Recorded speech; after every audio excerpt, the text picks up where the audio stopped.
jumpa lagi dengan saya. Hari ini kita mau bahas tentang satu kasus dalam kehidupan berumah tangga. Satu hal yang seringkali dikhawatirkan, satu hal yang seringkali ditakuti. Ya, apa itu?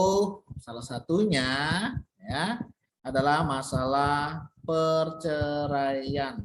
Ya, perceraian adalah putusnya hubungan ya suami dan istri dalam sebuah rumah tangga.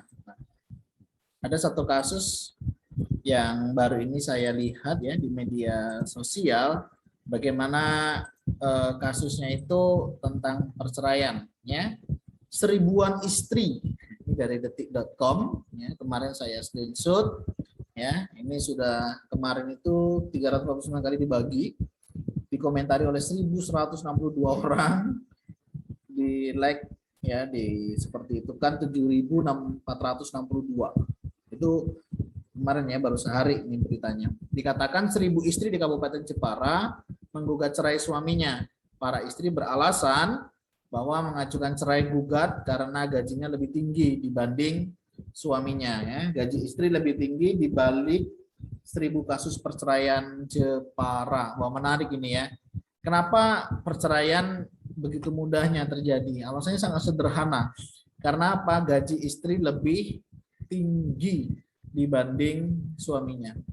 Apakah hal ini dibenarkan? Ya, gara-gara gaji lebih tinggi, jadi boleh cerai. Segampang itukah kita bercerai? Ya, tentunya harusnya tidak. Ya, karena perceraian itu bukan satu keputusan yang tepat. Ya, ketika seseorang membangun rumah tangga, di mana kita tahu bersama tujuan sebuah pernikahan adalah bagaimana kehidupan kita itu semakin memuliakan Tuhan. Di mana kita yang tadinya dua sekarang menjadi satu daging ya, yang tidak terpisahkan dan tidak terputus hubungannya. Nah, saudara, kita tahu bersama bahwa perceraian itu memiliki dampak yang serius. Ibarat ya, kalau saudara dulu mungkin masih ingat amplop ya, itu kan dulu selalu diberikan perangko kalau untuk dikirim. Nah, saudara bisa dibayangkan perangko dan amplop itu ketika dipisahkan pasti ada yang terluka. Entah yang luka itu perempuannya ataupun itu laki-lakinya. Bahkan tidak jarang bagi mereka yang sudah memiliki keturunan, keturunannya pun akan memiliki dampak, baik kehilangan sosok ibu maupun kehilangan sosok bapak. Ya, belum lagi nanti kalau mereka punya anak, cucu mereka juga bisa protes. Kenapa kakek dan nenek dulu bercerai? Apakah bercerai satu keputusan yang terbaik? Nah, kita akan belajar. Ya, tujuan pernikahan yang pertama bagaimana hidup kita memuliakan Tuhan, di mana kita tahu Tuhan, ketika Tuhan mempersatukan, tidak ada seorang pun yang boleh menceraikan atau memisahkannya. Ini sangat penting ya. Jadi ketika saudara menikah itu penting ya. Jangan sekali-kali untuk memikirkan jangan-jangan nanti kami akan cerai ya. Supaya tidak terjadi, ya kita harus memupuk. Ibarat tanaman, ya kita harus jaga, kita harus rawat sehingga tanaman itu menjadi tanaman yang baik. Syukur-syukur hasil tanaman ada buahnya, sehingga buahnya pun bisa dinikmati. Di dalam kekristenan sendiri, perceraian itu tidak diizinkan, ya. Jadi Tuhan tidak menghendaki untuk umatnya itu bercerai.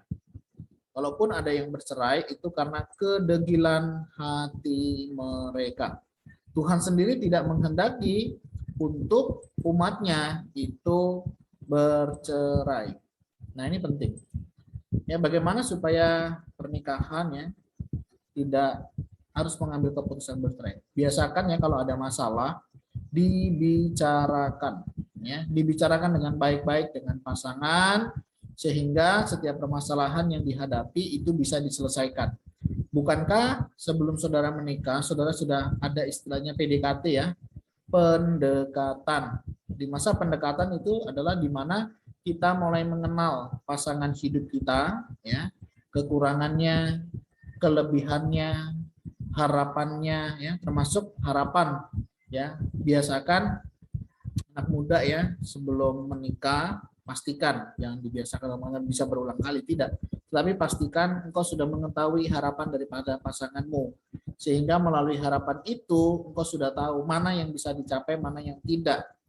Dan berdasarkan hasil itu bisa didiskusikan.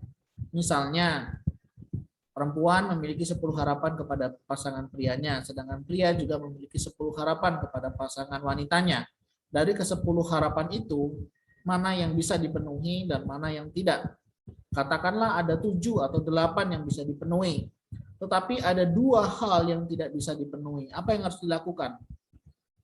Apakah akan terus dengan siap menerima segala konsekuensinya atau ditolak? Karena tentunya hal itu akan sangat berbeda dengan prinsip kehidupan setiap pribadi.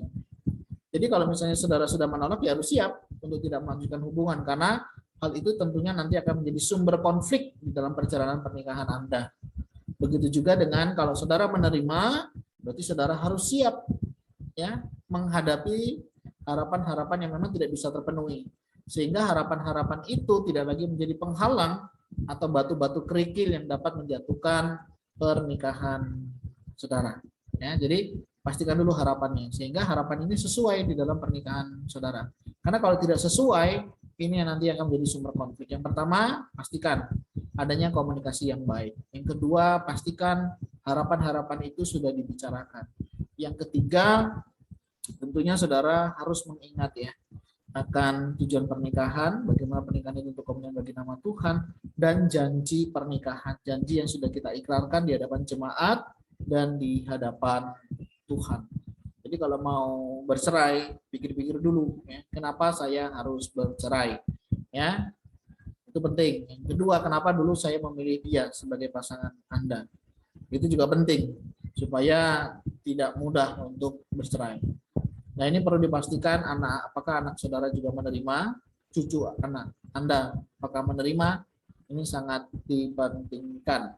Nah, selain itu juga persiapan di dalam pernikahan yang perlu dimatangkan, pihak keluarga apakah memang sudah dipelajari tentang pohon keluarganya.